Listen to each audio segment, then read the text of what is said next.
મેં કીધું તમને કેટલા વર્ષ થયા? મને કે 54. તો મેં તમારે નહીં પૂછ કરો? ના રે ના, પાછળથી આ લોકો ઠાકોરજીને શું ગુરુ ઘરે પધરાવી દે ના આમ તેમ. મેં તમે એક વસ્તુ સ્પષ્ટ કહી દો કે નથી કરાવત, હું બીજી વાર તમને કહું જ નહીં.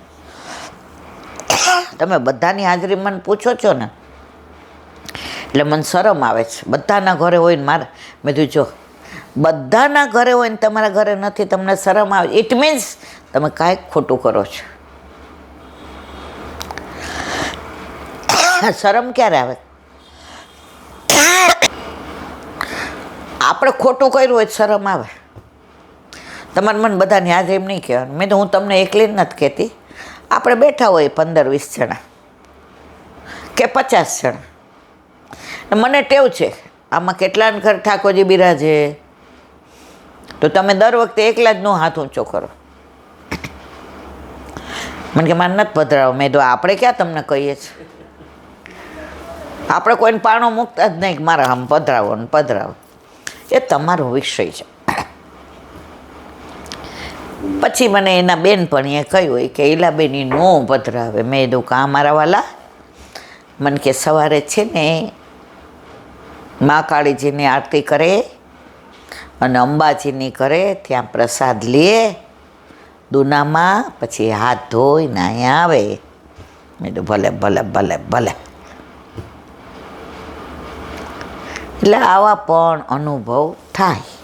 હવે કે છે આગળ વિલાસ કુંડ છે, અહીં પ્રભુએ પ્યારીજીના પુષ્પ શ્રૃંગાર કરેલા, પાસે સાસ કુંડ છે. એક વખત ગાયોની પાછળ દોડતા શ્રમિત થઈ અહીં વિરામ કર્યો, થાક ઉતાર્યો, શ્વાસ લીધો, તેથી સાસ કુંડ નામ પડ્યું. ઠાકોરજી શું થયું? ઠાકોરજીને કહે અહીંયા વિલાસ કુંડ છે અને અહીંયા પ્યારીજીના પુષ્પના શ્રૃંગાર ઠાકોરજીએ કર્યા. સાસકુંડમાં એકવાર ગાયોની પાછળ એવા દોડ્યા. આ તો નાટક, નંદલાલ નટકટ એવો શ્વાસ ચડ્યો. જો એ ભગવાન છે તો એને શ્વાસ ન ચડે. એ ભગવાન હોવા છતાંય આપણો ઠાકોર છે અને સાક્ષાત છે, એટલે એને શ્વાસ ચડ્યો. અને ત્યાં બેસીને થાક ઉતારી શ્વાસ ઉતાર્યો. એ જગ્યાનું નામ છે સાસકુંડ. બોલો વલ્લભાધીશ. મધુરાષ્ટક એ વલ્લભ. અધરમ મધુરમ. શ્રી સ્વામીજી ઠાકોરજીના અધર રસનું પાન કરતાં તૃપ્ત થતા નથી, એટલે ઠાકોરજીની નખવેસરમાં સુંદર મુક્તાફળનું રૂપ ધારણ કરી બિરાજે છે અને રોજ બરોજ અધરામૃતનું કામ.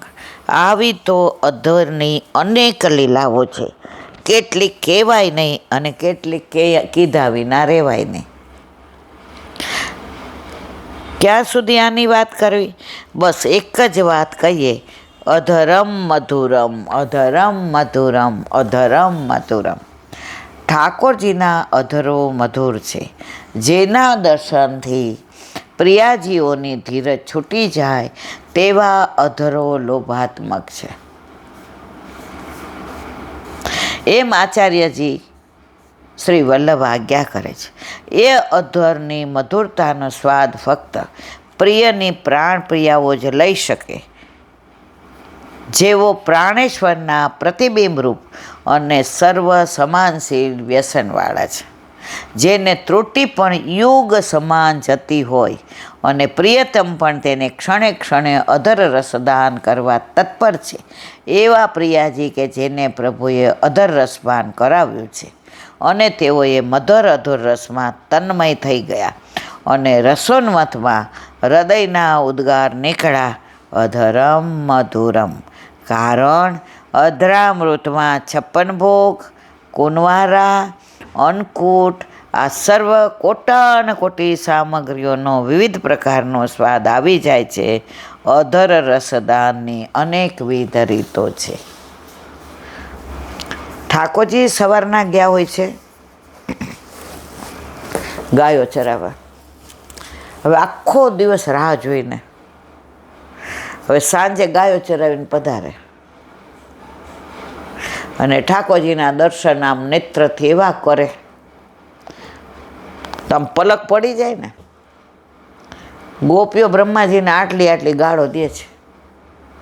બ્રહ્માજી નથી કહેતી, એ કમલપૂત.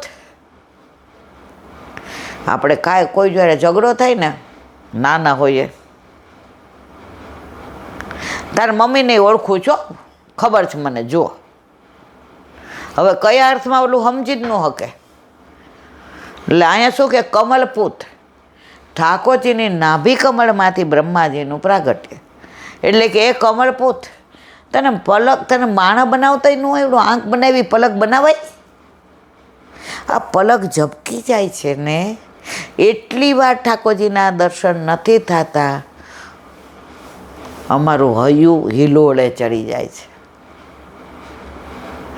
આવી તાલાવેલી હોય તો ઠાકોરજી જતાવે, નહીતર સમજી ગયા ને દયારામભાઈના ચંદ્રાવલા.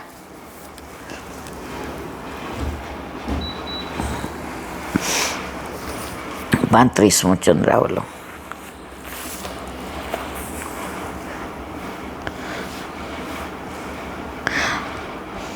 આ બાબતમાં વેણુગોત શ્લોકમાં 7મા ગોપીજનો આપસમાં કહે છે, અક્ષણવતામ ફલમિદમ ન પરમ વિદામ. વેદોની શ્રુતિઓએ ભગવાનની શ્રુતિ કરી ત્યારે પ્રભુએ તેમને ઇન્દ્રિયવાન બનાવ્યા કે તમે દેહધારી બનીને મારી લીલાનો આનંદ લ્યો. શ્રુતિરૂપા તે જ વેદની શ્રુતિઓ હતી, જેવો વ્રજમાં ગોપ ભાર્યા બની હતી, તેવો જ ગાન કરતા કહે છે, આ સંસારમાં જોવા જેવું એવું કાંઈ નથી જેથી ઇન્દ્રિયો, આંખ, કાનની જરૂર પડે, પરંતુ જરૂર છે. કેમ કે નંદનંદન જ્યારે મુરલી વગાડે છે ત્યારે તેમનું સુંદર મૃદુ હાસ્ય, મુરલીના સ્વરો વગાડતા તેમની ઊંચી નીચી થતી ભ્રમર, બધું આ આંખોથી જ જોવાય છે. એ કે આંખ પ્રભુએ આપી કે ન આપી એનાથી પણ જરૂર છે. કેમ? જ્યારે ઠાકોરજી વેણુનાદ કરે, બંસી વગાડે, ત્યારે એમની ભ્રુકુટી ઊંચા નીચે થાય,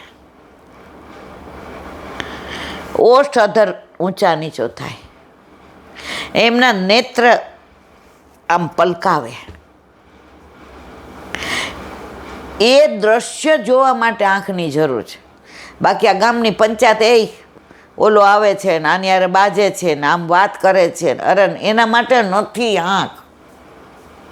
ગોપીઓ કહે છે અમને આંખ એના માટે આપી છે.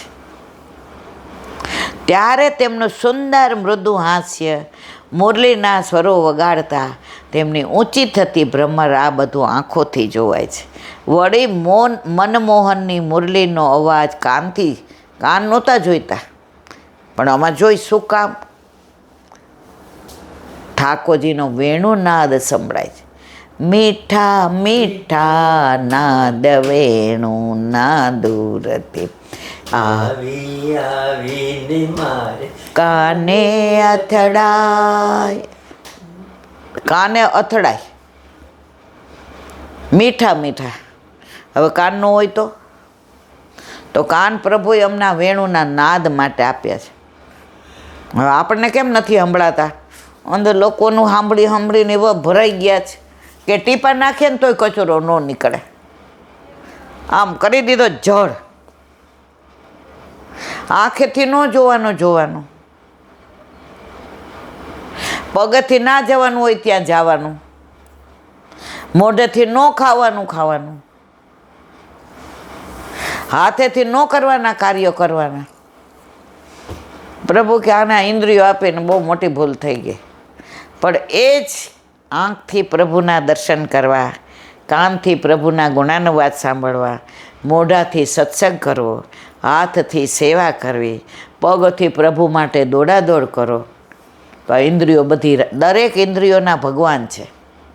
એ બધી ઇન્દ્રિયો રાજી થાય, અરે વાહ અમારું આમાં આવું સફળ થઈ ગયું. નહીં તો ઇન્દ્રિયો કે અરે રે પાછું આવવું પડશે.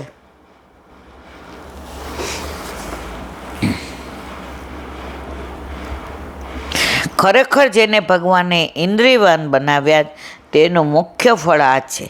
આથી વધારે મોક્ષનું સુખ શું કામનું? મુક્તિ આ બધાને આપો, અમારે નથી જોઈતી, અમે તો 4 મુઠિયા વાળીને ફેંકી દઈએ. મોક્ષ છે ત્યાં આનંદ. તમે ભળી જાઓ એટલે આનંદ નથી. પાણી પીવું હોય ને પાણીમાં કૂદકો મારી જાઓ પછી તમને શું સ્વાદ? આનંદ તો એક જ છે જે મનમોહન શ્યામ સુંદરનું મુખારવન નિહાળીને આનંદ પ્રાપ્ત કરીએ. આપણે નંદ ઘેર આનંદ ભયો, કૃષ્ણ ભયો નથી કહેતા. તો પ્રભુ કેવા સચ્ચિત આનંદ. આપણામાં આનંદ ખોવાઈ ગયો, ચારે બાજુ ગોતીએ જ, પણ જ્યાં ખોવાનો ત્યાં નથી ગોતતા. ઠાકોરજી ઘરમાં પધારે એટલે આ જાઓ તમે એની પાસે, સન્મુખ રહ્યો એટલે આનંદ આનંદ. પણ ના, અમારે એ આનંદ નથી લાવવો, અમારે તો ચારે બાજુ હા તો ફરો, કાંઈ વાંધો નહીં, ગોતો, થાકો એટલે પાછો બીજો જન્મ લેજો. એના કરતાં મારા વાલા વલ્લભે બ્રહ્મ સંબંધ આપ્યું જ, ઠાકોરજી પુશ કરાવીએ અને જે આનંદ ખોવાઈ ગયો છે એ આ પરમાનંદ આપણા ઘરે આવ્યો એમાંથી પાછો આનંદ મેળવે. બોલો વલ્લભાધીશ.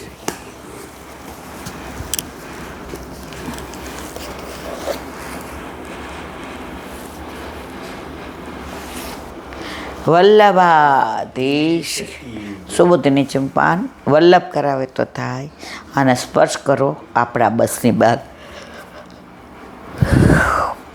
અત્યારે આપણે ધૃતરાષ્ટ્રને વિદુરજી જે સમજાવી રહ્યા છે, કહેવાય ના રેવાય, હવે તમારો ઉતરાજ છે, હવે તમે અહીંથી નીકળી જાઓ, હવે વનમાં જાઓ, ત્યાં તમારો દેહ ત્યાગો, હવે તમારી આસક્તિ બધામાંથી કાઢી લ્યો, હવે જીવવાની જીજીવિષા છોડી દો. હવે આગળ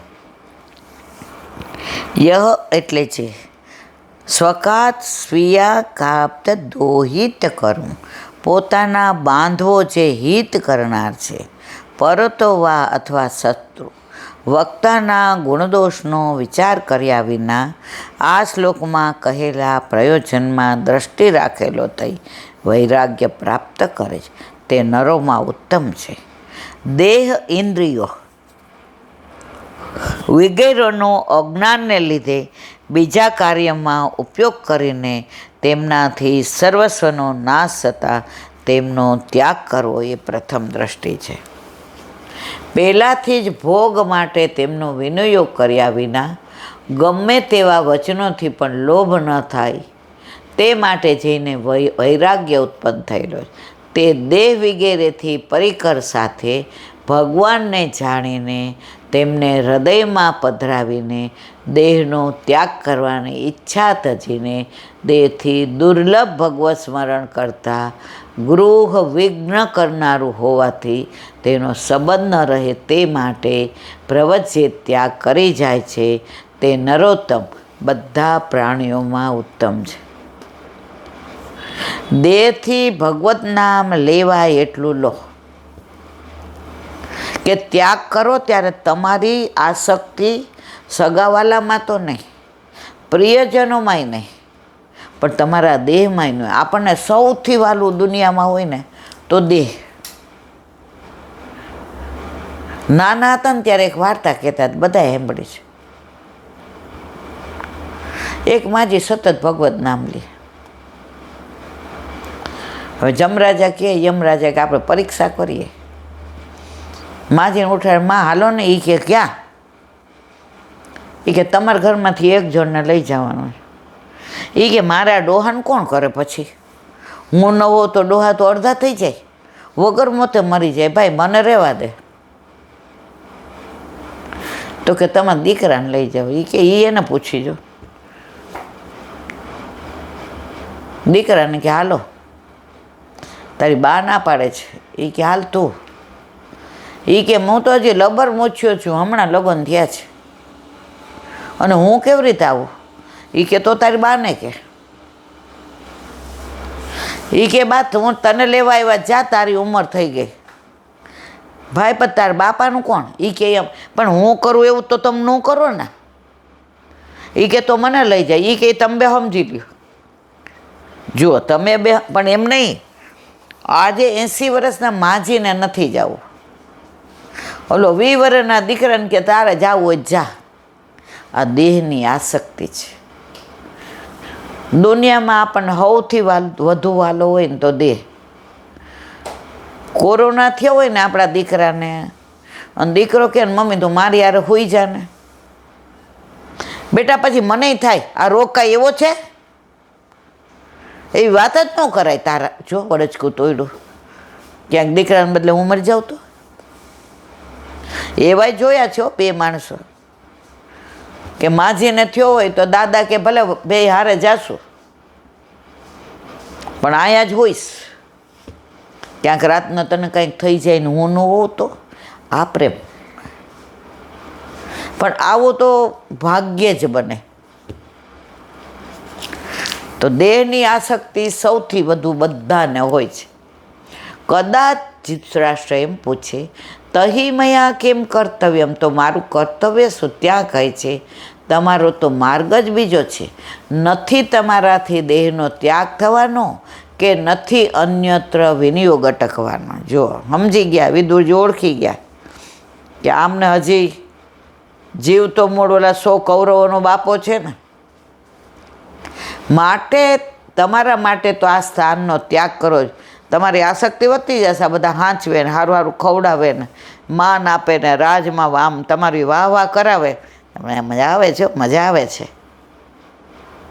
શરમાવ હવે આ ઉંમરે. આ બધાને તમે ઝેર દીધા હતા ભૂલી ગયા ભીમને? ઓલા બાળી નાખવા માટે શું કર્યું તું યાદ છે ને? 14 વર્ષ તમે આ બધાને ઓલા દીધા હતા યાદ છે? અને એનું ખાવ છો એને ઘરમાં રહ્યો છે. બુડી મરો બુડી ઢાંકણી પાણી લઈને. જો મારાથી દેહનો ત્યાગ નથી થવાનો કે અન્યોગ્રવૃત્તિ વિનિયોગ નથી અટકવાનો તો પછી સ્થાનનો ત્યાગ કરવાનું શું પ્રયોજન? એવો પ્રશ્ન થાય. માટે કહે છે ઉદિચિમ દિશમ યાતો, ઉત્તર દિશામાં જાઓ, કારણ કે તે મહાપ્રસ્થાન છે. અપદોષતેવ વિગુણસ્ય ગુણ, દુર્ગણવાળાના દોષ દૂર થાય તે પણ ગુણ છે. એ ન્યાયે મહાપ્રસ્થાન મૃત્યુને પણ એક માર્ગ કહેલો છે. અહીં રહેવામાં દોષ થવાનો સંભવ છે, પણ ઉત્તર દિશા એસા એ વેદ મનુષ્યાનામ શાંતાદિક, દેવ અને મનુષ્યોની શાંત દિશા કઈ? ઉત્તર. એમ વેદામાં કહ્યું છે. એટલે તે ઉત્તમ દિશા છે. ત્યાં રહેવાથી દેવતાઓ એની બુદ્ધિનો નાશ નથી કરતા અને સ્વયં બુદ્ધિનો નાશ નથી થતો, પરંતુ આમ કરવામાં સંબંધીઓ જ બાધક બને છે. એટલે એમને પણ ખબર ન પડે એમ ચાલ્યા જાઓ. યુધિષ્ઠિર, અર્જુન, ભીમ, નકુળ, સહદેવ, કુંતીજી, કોઈને ખબર ન પડે એમ નીકળી જાઓ. બુદ્ધ હોય કે મહાવીર બધાને કહેવા રહ્યા હતા કે હાલો હવે હું ઘર ત્યાગ કરું છું. જેને ત્યાગ કરવો છે ને એની જાતને તૈયાર કરી જ લે છે. આને તો આટલું કે તો એની પૂછપૂછ કરે છે કે આમ ન કરું તો, આમ કરું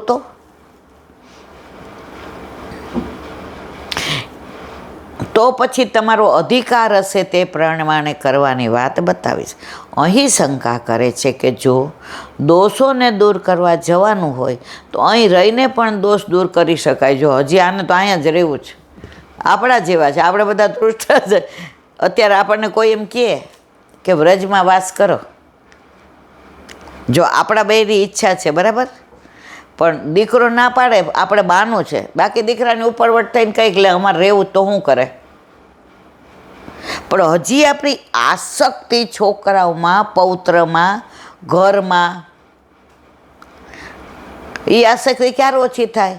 જ્યારે વ્રજવાસ કરીએ ને ધીમે ધીમે ધીમે ધીમે. દીકરો અમેરિકા જાય ને તો 6-8 મહિના તો રોવે, મમ્મી અહીં જમવાનું નથી ભાવતું, મમ્મી અહીંયા મારે કામ હાથે કરવું પડે જ, મમ્મી અહીંયા કોઈ વાલ કરે. પછી તો એવો થઈ જાય કે 6 મહિના આપણે ફોન કરવો પડે, ભાઈ તમે બધા બરાબર છો,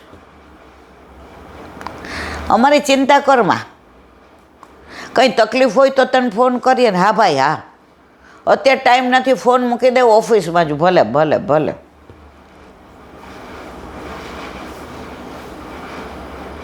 જો ત્યાં રહેવા માંડ્યો પછી કેવો, એમાં રહેવા માંડ્યા મજા પડી ગઈ છે અહીંયા ધૃતરાષ્ટ્ર નહીં કે વાહ ભાઈ વાહ, કેવા હાંચવે જ મારા ભત્રીજા, રોજ નવા નવા વ્યંજન ને સામગ્રી ને આ ગાદલા ને ઓશિકા ને સયા મંદિર ને સ્ટેટસ ને માન ને મર્તબો ને મળવા આવે ને પગે લાગે ને પૂજા કરે ને. અરે અહીંથી આ પાછા વિદુરજી ક્યાં એવા વચમાં છોડાવવા. પણ જ્યારે કોઈ આવો સંગ મળી જાય અને આ બધું છોડાવે તો સમજી લેવું છેલ્લો જન્મ છે. હવે 9 મહિના માના ગર્ભમાં નર્ક કરતાં પણ વિશેષ યાતના આપણે નહીં ભોગવવી પડે. આ બધું ભેગું નહીં આવે. હમણાં અહીંયા લીલામાં પહોંચી જાય ને અહીંયા સૂતા હોય ને ફટ કરતા નીચે કાંઈ પાથરે નહીં, ન્યા ઉડાવી દે. અરે કા આ બધું છોવાય છે, બસ પતી ગયું, હાવ નીચે હે. પછી ઓલા હાથ પગમાંથી ને નો નીકળે ને વીંટીને બંગડીને એટલે સોનીને બોલાવે, કાપીને કાઢે. એટલે આટલું જ લઈ જવા દો બિચારીને. આ બિચારીએ તિનકા ચૂનકર નગરી એક બસાઈ. અરે નાકની ચોખ ખોટી પહેરી હોય ને હોનાની, સાચો હીરો ન હોય, કાઢી લે તોય નાય. અરે બધું મારું હવે આવું ખબર છે છતાંય છોડીએ છીએ ના. એવી મજા આવે છે ને, પણ આ મજાની સજા પાછી 9 મહિના ગર્ભમાં રહેવું પડશે, યાતના ભોગવવી પડશે, પાછું બધા એકડાથી શરૂઆત કરવી પડશે. એના કરતાં બધા સમજાવે છે ને સમજી જાઓ, પણ આપણે કંઈ અમારે સમજવું નથી. સમજ અને વાલે સમજ ગયે, ના સમજ એવું અનાડી. આપણે બધા અનાડીવાળા છીએ. બધું છોડી જવાનું શું પ્રયોજન? કારણ કે વિવેક, ધૈર્ય, સત્સંગ અને ભગવાનના ગુણોનું શ્રવણ તો અહીંયા થાય. ધૃતરાષ્ટ્ર કે અમે અહીંયા બધું કરી શકીએ હો, એ કે. તેનું સમાધાન શ્લોકના ઉત્તરાર્ધમાં કહે છે. ઇતોય વાક વિદુરજી કહે છે કે તમારા દ્રષ્ટાંત પરથી જ જોઈએ છે કે આ સમય દરેકની બુદ્ધિનો નાશ કરનારો છે. સમજી ગયા? આવો બધો સંસારમાં આસક્તિ થાય, સ્ટેટસ ને માન ને મર્તબો ને પૈસો ને ફાર્મ હાઉસ ને ગાડી ને બંગલા ને હા આવું મૂકીને તમે અમને પાછા વ્રજવાસ કરવાનું કહો છે. ના, અમારે તો અહીંયા જ રહ્યો છે, રહ્યો અને કર્યા ભોગવો. બોલો વલ્લભાધીશ કી જય. શ્રીમદ ભાગવત દેવને દંડવત प्रणाम करूँ छू. चंद्र सरोवर पे सूरदास जी के द्वार पे मेरा दंडवत प्रणाम. सुरभि कुंड पे परमानंदास जी के द्वार पे मेरा दंडवत प्रणाम. जमुनावता पे संकर्षण कुंड पे कुंभनदास जी के द्वार पे मेरा दंडवत प्रणाम. बिच्छू कुंड पे कृष्णदास जी के द्वार पे मेरा दंडवत प्रणाम. कदम खंडी पे गोविंद स्वामी के द्वार पे मेरा दंडवत प्रणाम. अप्सरा कुंड पे चित्त स्वामी के द्वार पे मेरा दंडवत प्रणाम. मानसी गंगा पे नंददास जी के द्वार पे मेरा दंडवत प्रणाम. रुद्र कुंड पे चत्रबुद्धास जी के द्वार पे मेरा दंडवत प्रणाम. વ્રજ વિલાસ વ્રજની ગોપિકાઓને મારા દંડવત પ્રણામ. હે વલ્લભ સવારથી અત્યાર સુધી સેવા સ્મરણ સત્સંગ જે પણ તે કરાવ્યું તે તારા ચરણારવિંદમાં સમર્પણ કરું છું. ભૂલ અપરાધ થઈ હોય તો ક્ષમા કરશો. આ મારા વલ્લભની વાણી અને ભૂલો એ મારી. બોલો વલ્લભાધીશ. દ્રઢ ચરણ કેરો ભરોસો દ્રઢ ચરણ કેરો શ્રી વલ્લભનક ચંદ્ર છટાબીન સબ જુગ માય અંધેરો ભરોસો દ્રઢ ચરણ કેરો સાધન और नहीं आ कली में जासो होया निवेरो सूर का कहे त्रिविध आंधरो बिना मूल को चेरो भरोसो દ્રઢ ચરણ દ્રઢ ચરણ દ્રઢ ચરણ કેરો વલ્લભાધીશ કી. આજનો એ વલ્લભ, આજનો આ સત્સંગ તારા ચરણારવિંદ કેમ આમ ભૂલ થઈ? આજના સેવા સ્મરણ સત્સંગ જે પણ તે કરાવ્યું તે તારા ચરણારવિંદમાં સમર્પણ કરું છું. ભૂલ અપરાધ થઈ હોય તો ક્ષમા કરશો. આ મારા વલ્લભની વાણી અને ભૂલો એ મારી. બોલો વલ્લભાધીશ કી જય. સ્નાન યાત્રાના જ્યેષ્ઠાભિષેકના બધાય વૈષ્ણવને સાજા કરીને જય શ્રી કૃષ્ણ.